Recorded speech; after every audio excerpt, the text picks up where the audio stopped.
తెలుగు రాష్ట్రాల్లో అతిపెద్ద lift manufacturer lifts ట్రై.com dealership కూడా ఇవ్వబడును.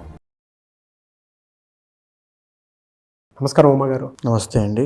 మౌని అమావాస్య జనరల్గా ఆ అమావాస్యకి ఎందుకు అంత ఇంపార్టెన్స్ ఇస్తారు అని ఎలాంటి జనరల్గా కొన్ని ఆచరించాల్సినటువంటి పద్ధతులు ఉంటాయి కదా, ఏం ఆచరించాలి? వేదిక ఆస్ట్రాలజిస్ట్ దానికి ఏం చెప్తుంది?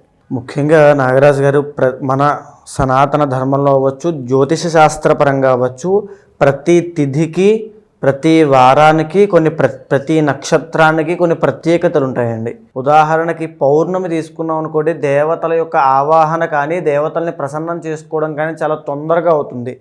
అదే అమావాస్యను తీసుకుంటే అమావాస్య నాడు పితృదేవతలు చాలా తొందరగా ప్రసన్నం అవుతారు. అంటే ఉదాహరణకి మనం పితృదోషం అని చెప్తుంటాం జ్యోతిషాస్త్రపరంగా. అంటే పితృదేవతలకి సరైనటువంటి కర్మకాండ కానీ శ్రాద్ధకర్మ కానీ లేకపోతే వాళ్ళకి సరైనటువంటి ఉత్తమ గతులు కలగకపోతే పితృశాపం వల్ల మనం గుర్తిస్తాము, వాటికి సంబంధించిన పితృకర్మలు ఆచరించమని చెప్తూ ఉంటాం. అయితే ఏ రోజున ఆచరించాలి?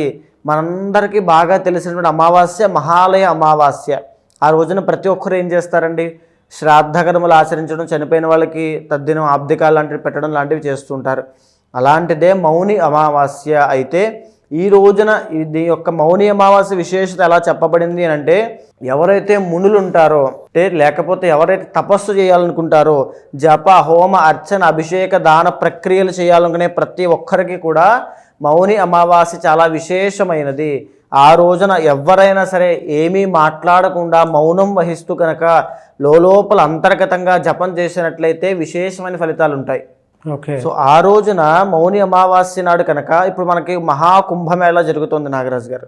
ఆ రోజున కనుక ఎవరైనా సరే ఆ కుంభమేళాలో రాజస్నానము గంగా స్నానము చేసినట్లయితే అద్భుతమైనటువంటి రిజల్ట్స్ ఉంటాయండి.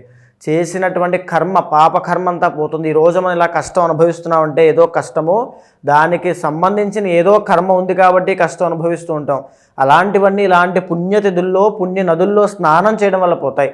ఈ మౌని అమావాస్య నాడు ఎవరైనా సరే దగ్గరలో సముద్ర స్నానం ఉంటే సముద్ర స్నానం చేయండి, గోదావరి స్నానం చేయండి, కృష్ణ ఉంటే కృష్ణానదిలో స్నానం చేయండి. మహాకుంభమేళా మీ దగ్గరలో ఉంటే వెళ్ళగలిగే వీలుంటే ఖచ్చితంగా వెళ్ళి మహాకుంభమేళాలో స్నానం చేయగలిగితే మీకు ఉండేటువంటి పాప కర్మ అంతా, పాప రాశి అంతా దహింపజేస్తుంది.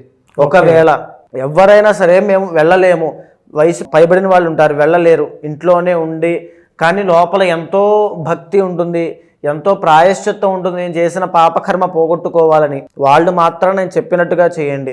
మీరు స్నానం చేసే నీటిలో మౌని అమావాస్య నాడు ఉదయం బ్రహ్మముహూర్తంలో నిద్ర లేచి నమస్కారము చేసుకుని మీరు స్నానం చేసే నీటి మీద అలా చెయ్యి వేసి, ఓం గంగే చ యమునే చైవ గోదావరి సరస్వతి నర్మదే సింధు కావేరి జలే అస్మిన్ సన్నిధం కురు అంటే, ఇప్పుడు నేను చెప్పేటువంటి నదులన్నీ కూడా ఈ నీళ్ళలో ఉండుగాక అనేటువంటి మంత్రం అర్థం వస్తుందండి. ఆ నీటి మీద అలా చెయ్యి వేయగానే ఆ అభిమంత్రణ ఆ జరగడంతో ఎప్పుడైతే ఆ నీటితో స్నానం చేస్తారో గంగా స్నానం చేసినంత ఫలితం లభిస్తుంది, మహాకుంభమేళాలో స్నానం చేసినంత ఫలితం లభిస్తుంది. ఆ రోజున మౌని అమావాస్య నాడు కనుక ఉపవాసం ఉండి సాయంత్రం వరకు మీ ఇంట్లో ఎవరైనా చనిపోయిన వాళ్ళు ఉంటే, వాళ్ళకి పితృదేవతలకు సరిగ్గా శ్రాద్ధకర్మ చేయలేదు అనుకుంటే వాళ్ళందరికీ ఈ మౌని అమావాస్య నాడు శ్రాద్ధకర్మ చేయండి. కనీసం పితృతర్పణాలైనా వదలండి, నువ్వుల దానం ఇవ్వండి, లేకపోతే వారి పేరు చెప్పి భోజనం పెట్టండి. ఇంట్లో తీరని సమస్యలకి, ఆగిపోయిన శుభకార్యాలకి పితృశాపం కారణం కావచ్చు. అలాంటివన్నీ కూడా ఈ రోజు ఉపయోగించుకోవడం వల్ల అన్నీ తొలగిపోతాయి. అండ్ ఇంకొకటి నాగరాజు గారు, ఈ మౌని అమావాస్య నాడు కనుక ఎవరైనా సరే శని భగవానుడు కనుక నల్ల నువ్వుల నూనెతో అభిషేకం చేసినట్లయితే శని దోషం ఉన్నటువంటి ఎలాంటి రాశుల వాళ్ళైనా జాతకంలో అంతర్గతంగా మహాదశ అంతర్దశానాథుడైనటువంటి శని భగవానుడు ఏదైనా ఇబ్బంది చేస్తున్నా ఆ దోషాలని తొలగిపోతాయి. శని భగవానుడికి ముఖ్యంగా చేయవలసినటువంటి అభిషేకం ఎలా చేయాలండి? నల్ల నువ్వుల నూనె, నల్ల నువ్వులు, పత్తి, మేకు, ఉప్పు, అదేవిధంగా నల్లగుడ్డ, వీటితో స్వామివారికి భక్తిపూర్వకంగా అభిషేకం చేయండి. అండ్ ఇంకొకటి, మౌని అమావాస్య నాడు ప్రతి ఒక్కరూ చేయాల్సింది, వ్యాపార స్థలాలు ఉంటాయి, ఇళ్ళుంటాయి, ప్రతి ఒక్కరికి డబ్బు కావాలి, ఆర్థికంగా ఒక స్థాయిలోకి వెళ్ళాలి అనుకుంటారు. అమావాస్య నాడు అర్ధరాత్రి 12 గంటలకి లక్ష్మీ పూజ ఇంట్లో చేయండి. డబ్బు నిలబడట్లేదనే భావన, ఆ బాధ చాలామందికి ఉంటుందండి. లక్షలు సంపాదిస్తారు కానీ రూపాయి కూడా నిలబడదు. అలాంటి వాళ్ళు ఈ యొక్క అమావాస్య, మౌని అమావాస్య నాడు అర్ధరాత్రి పూట కళ్ళుప్పు ఉంటుంది కానీ రాక్ సాల్ట్ ఉంటుంది కదా, దాన్ని వాళ్ళ గుప్పుడు తీసుకుని పూజా మందిరంలో వేసి దాని మీద ఆవు నేతితో దీపం పెట్టండి. ఓకే, అలా పెట్టడం వల్ల డబ్బు నిలబడట్లేదు అనుకునే ఎవరికైనా ప్రాబ్లంకి సొల్యూషన్ దొరుకుతుంది. ఇంకా చెయ్యాలి, నాకు ఇంకా సిద్ధి కావాలి, అమ్మవారి యొక్క కటాక్షం కావాలి అనుకున్నప్పుడు లక్ష్మీ హోమం చేయాలి. లక్ష్మీ గణపతి హోమం కానీ అష్టలక్ష్మీ హోమం కానీ ఈ అర్ధరాత్రి 12 గంటలకు చేసినట్లయితే అది వ్యాపార స్థలంలో అవ్వచ్చు, ఇంట్లో అవ్వచ్చు. ఇది అర్ధరాత్రి 12 గంటలు చేస్తున్నాం కదా, క్షుద్ర పూజలు ఏమీ కాదండి. అమ్మవారి కటాక్షం లభించేటువంటి గొప్ప పర్వదినం అనుకోండి. అమ్మవారి ప్రసన్నత దొరుకుతుంది, అనుగ్రహం దొరుకుతుంది, లక్ష్మీ కటాక్షము, ఐశ్వర్యం కూడా దొరికేటువంటి రోజు ఆ తిథి, ఆ యొక్క సమయం చాలా విలువైనది. ఓకే, అదేవిధంగా నాగరాజు గారు, ఈ మౌని అమావాస్యని ఎవరెవరు సద్వినియోగం చేసుకోవచ్చు అనేటువంటి ఆలోచన పుడుతుంది. ఇప్పుడు మనం చూసామనుకోండి, 12 రాశుల వాళ్ళకి డబ్బు కావాలి, కానీ ఎస్పెషల్గా కొన్ని రాశుల వాళ్ళకి ఈ వారం అవ్వచ్చు, జరిగేటువంటి ప్రజెంట్ టైమ్స్లో అవచ్చు, కాస్త ప్లానెటరీ కాంబినేషన్స్ అనేవి అనుకూలించట్లేదు. ఉదాహరణకి వృషభ రాశి వాళ్ళకి ఏమాత్రమూ బాగాలేదు. సో వృషభ రాశి వారు చాలా జాగ్రత్తగా ఉండాలి. ప్రతి వృషభ రాశిలో ఉన్నటువంటి స్త్రీలైనా పురుషులైనా ఎవరైనా సరే ఈ అమావాస్య నాడు వెంకటేశ్వర స్వామి దర్శనం చేసుకోండి, శని భగవానుడికి అభిషేకము చేయండి, లేకపోతే శివుడికి పంచామృతాలతో అభిషేకం చేసినా చాలా విశేషమైన ఫలితాలు ఉంటాయి. ఇకపోతే కర్కాటక రాశి, అష్టమ శని నడుస్తోంది నాగరాజు గారు. మృత్యు దోషములు, వాహన ప్రమాదములు, ఆర్థిక ఇబ్బందులు, మెంటల్ టెన్షన్స్, ఎమోషనల్ బ్లాక్మెయిల్స్, ఇవన్నీ కూడా అష్టమ శని నడుస్తున్నటువంటి కర్కాటక రాశి వాళ్ళకు ఉన్నాయి. మీరు ఏం చేస్తారంటే మౌని అమావాస్య నాడు ఉదయమే శివాలయానికి వెళ్ళి ఆవు పెరుగు తీసుకోండి, ఆవు పెరుగుతో అభిషేకం చేయండి, అద్భుతమైన ఫలితాలు ఉంటాయి. ఇంక తరువాత చూస్తే తులారాశి వాళ్ళకి జరిగినటువంటి రోజుల్లో ఏమాత్రము అనుకూలంగా లేదండి. ఎందుకంటే గురుబలం లేకపోవడం వల్ల ఎంత ప్రయత్నం చేస్తున్నా వైవాహిక జీవితంలో సమస్యలు, వృత్తి వ్యాపారాల్లో ఆటంకాలు. అంటే వృత్తి వ్యాపారాల్లో ఆటంకాలని చిన్న పదం కాదని వాళ్ళకి తెలుసు ఆ పెయిన్ ఏంటనేది. వాళ్ళు కూడా శివాలయానికి మౌని అమావాస్య 29వ తారీఖు వెళ్ళండి, తేనె తీసుకుని స్వామివారికి అభిషేకం చేయించండి. అద్భుతంగా మీ జీవితంలో మధుర క్షణాలు పుడతాయి. అంటే మీరు చేసిన ప్రతి ప్రయత్నము సానుకూలంగా వెళ్తుంది. అదేవిధంగా వృశ్చిక రాశి, నిజానికి వృశ్చిక రాశి వాళ్ళకి ఈ వారం చాలా అద్భుతంగా ఉంది నాగరాజు గారు. కానీ ఓవరాల్గా వాళ్ళకి అర్ధ అష్టమ శని అనేటువంటిది నడుస్తోంది. అంటే ప్రతి పనిలో ఆటంకాలు, మాటలు పడడము, అవమానపడడం లాంటివి జరుగుతూనే ఉన్నాయి.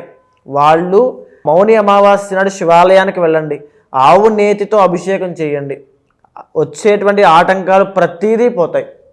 మకర, కుంభ, మేన రాశుల వాళ్ళు ముగ్గురు కూడా ఈ 3 రాశుల వాళ్ళు శివాలయానికి వెళ్ళి మౌని అమావాస్య నాడు, ముఖ్యంగా మీనరాశి వాళ్ళు ఖచ్చితంగా వెళ్ళి శివుడికి వీళ్ళు దేంతో చేసినా పర్వాలేదు నాగరాజు గారు, మెయిన్గా చేయాల్సింది ఉదకము అంటే వాటర్.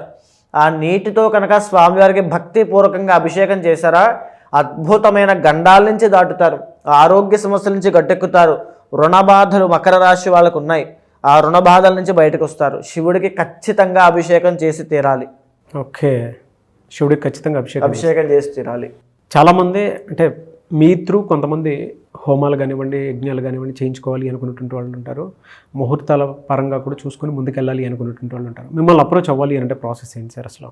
తప్పకుండా అండి. ముఖ్యంగా మనం ఏది చేయాలన్నా దానికి ఎందుచేత చేస్తున్నామో మీరు తెలుసుకోవాలి. ఉదాహరణకి ఒక రవికి సంబంధించిన హోమం చేస్తున్నాం అనుకోండి, రవికి ఎందుకు చేయాలి హోమము అంటే ఆరోగ్యం కోసం చేస్తున్నామా, సెల్ఫ్ కాన్ఫిడెన్స్ కోసం చేస్తున్నామా, ఆత్మస్థైర్యం కోసం చేస్తున్నామా అనే ప్రతి విషయాన్ని మనం కూలంకషంగా చూడాలి. అంటే మీ ఇంటర్నల్ జాతకం కీ రోల్ ప్లే చేస్తుందండి.